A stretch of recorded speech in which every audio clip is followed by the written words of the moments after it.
Hey everyone, Cooper here, host of the fine podcast you're listening to.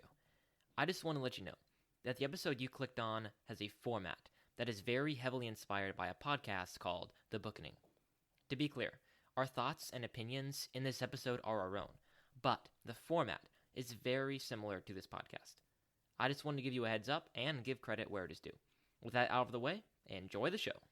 Coming up next, summer short story number 2, A Case of Identity by Sir Arthur Conan Doyle.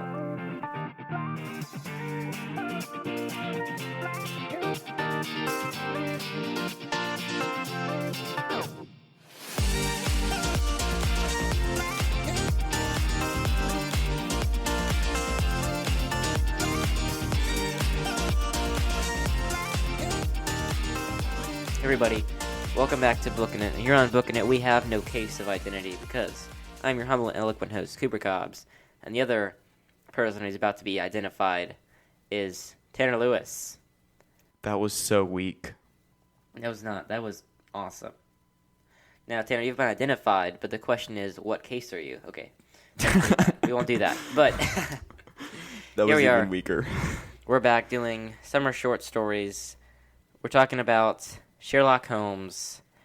When I was making the list, I texted Tanner because he's a big Sherlock Holmes guy, and I was like, I want to do one Sherlock Holmes story. Which one do you want to do? And he said this one. Sorry, we had to stop our recording for a second so Tanner could tell his sisters to be quiet, and I forget where we were. Oh, yes, Sherlock Holmes. I texted Tanner, I said, hey, Sherlock Holmes story. He goes, this one. And we were talking off mic, and he goes, yeah, I don't know why I picked this one. This one's kind of weird. So it's better than the one I was originally going to have us do. Let's just clarify that one. I think I was going to make us do, which one was it? I think I was going to try and do the Steady and Scarlet, which is okay, but I feel like this one's more interesting and it generates a little bit more discussion. Yeah.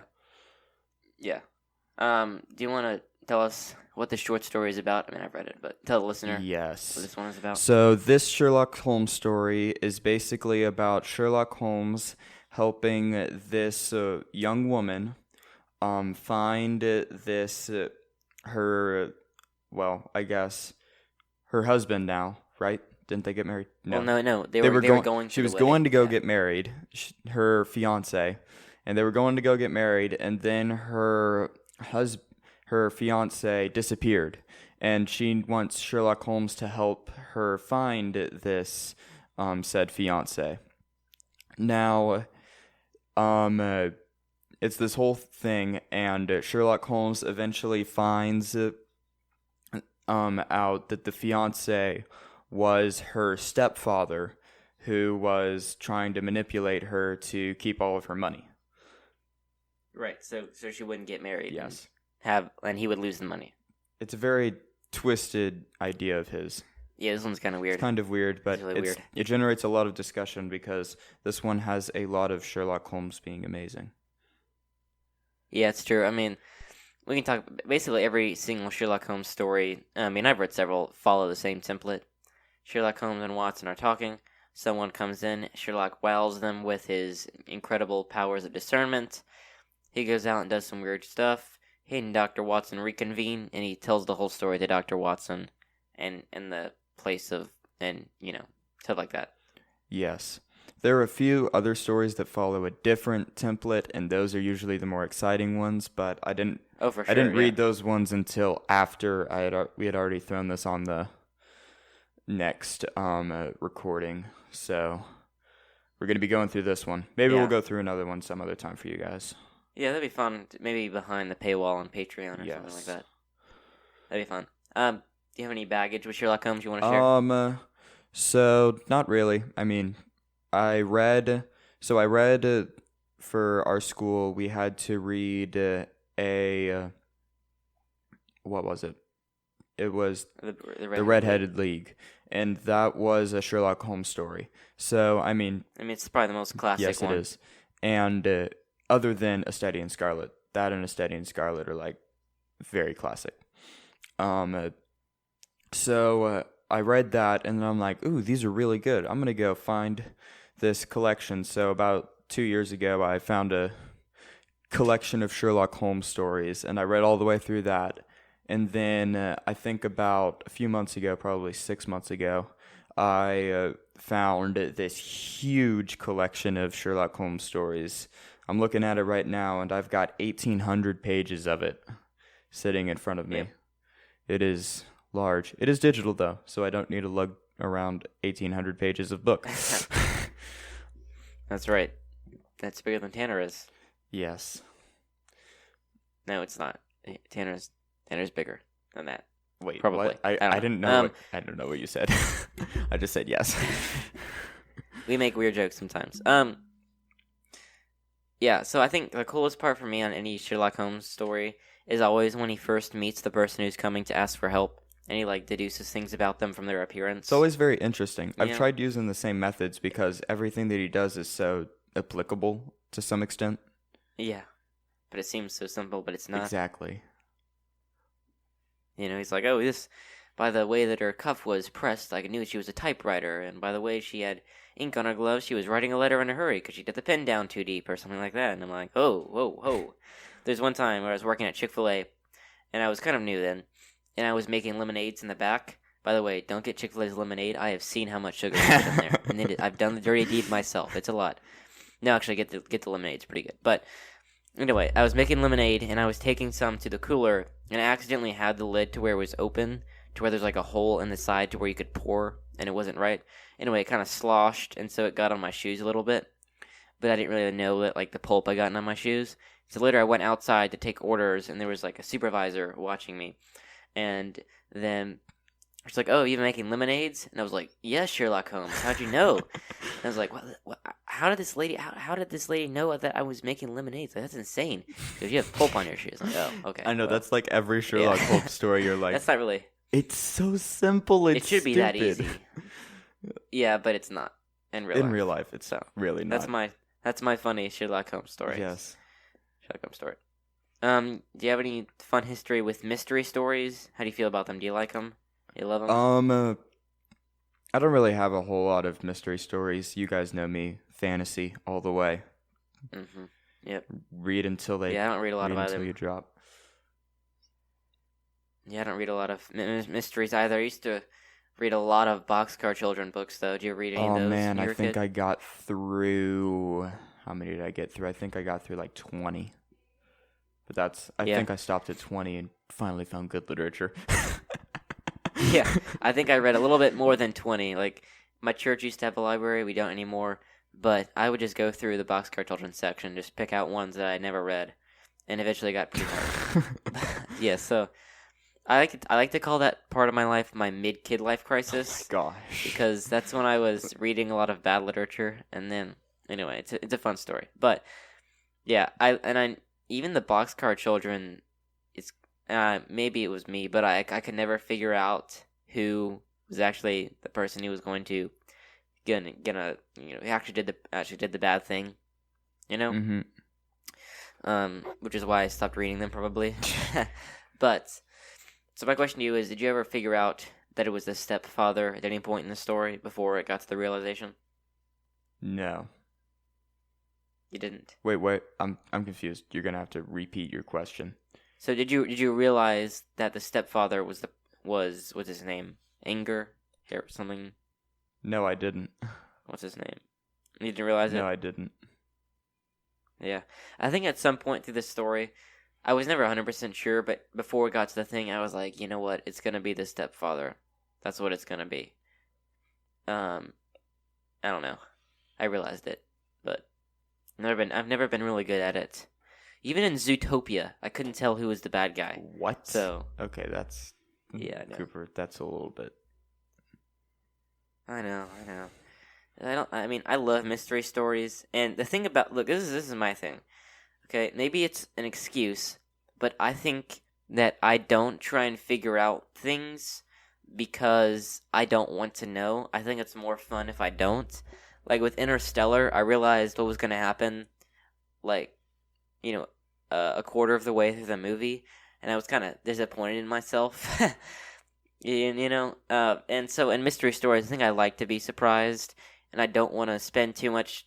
I don't want to work too hard to try and figure it out. I just want to read. So yeah, anyway, was kind of me when I started, and then as I'm going through it now, I'm like, let's beat him to the answer. Yeah.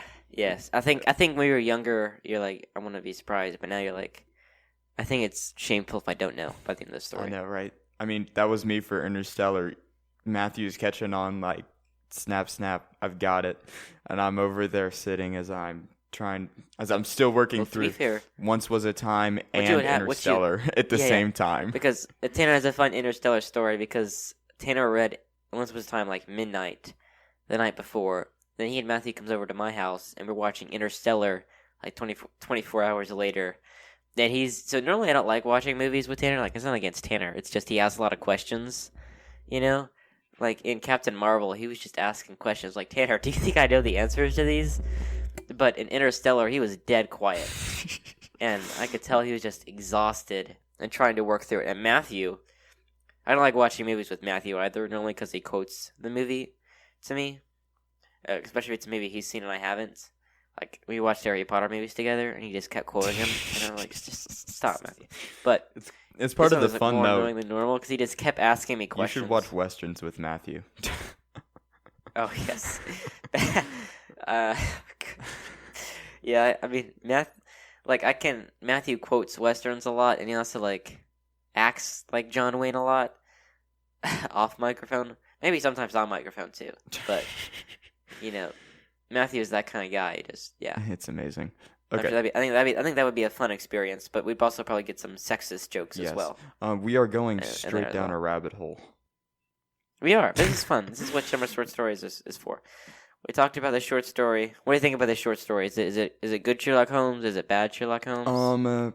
I think there are better ones. This one is one of the better written ones. There are a few where I'm like, that was anticlimactic.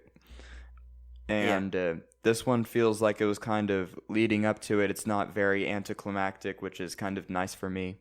And it just had this. Yeah.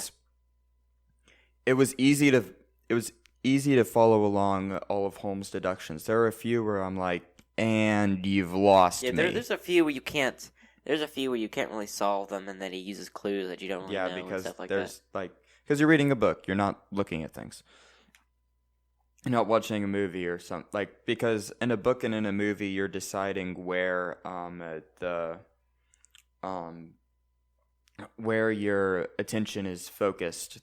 The director or the author is directing where your attention is focused in the movie or in the book. So when in a mystery movie or in a mystery book like Sherlock Holmes, you can deduct a few things, but you can't really follow along the entire thing because they're directing your attention to somewhere else because they're dictating where you're looking. Yeah. That's true. I agree. Any other world-shaking thoughts about A Case of Identity? I liked I love how he was able to deduct that he walked straight off the carriage.